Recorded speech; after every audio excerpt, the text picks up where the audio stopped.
Speaking a flawless sentence in English is a dream for these Bangladeshi women. They are confident they will achieve it.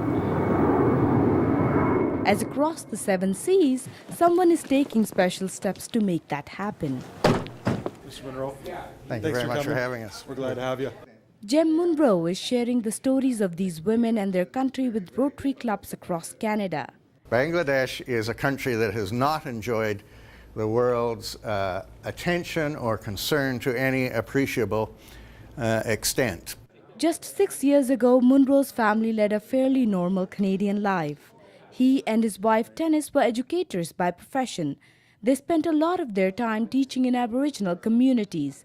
But when Tennis heard about the poor literacy levels in Bangladesh, the couple felt the calling.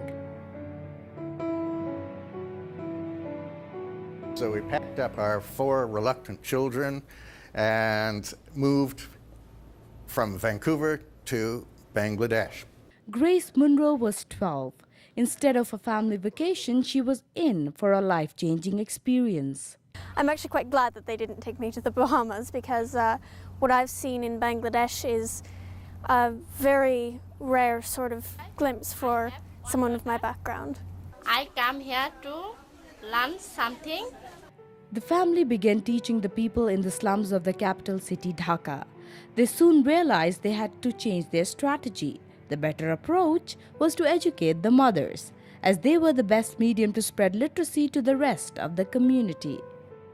I was 12 years old, so the same age at which many of those women whom I met and with whom I made friends, or girls rather, were already married.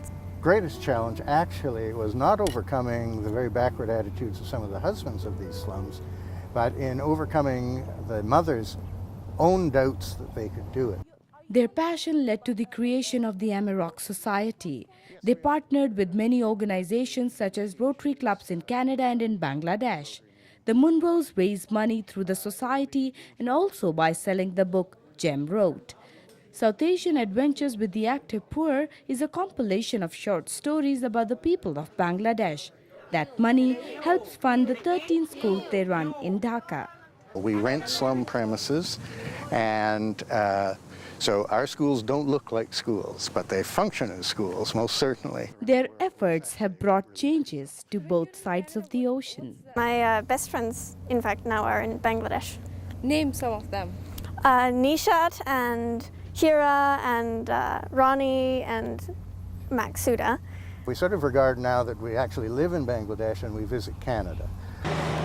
Bangladesh আমার ভালো লাগে খুব ভালো লাগে. While the final stop in Toronto marks the end of their Canadian road trip, for the rest of their work, the sky is the limit. Kiranpreet, Cheema, Omni News, Edmonton.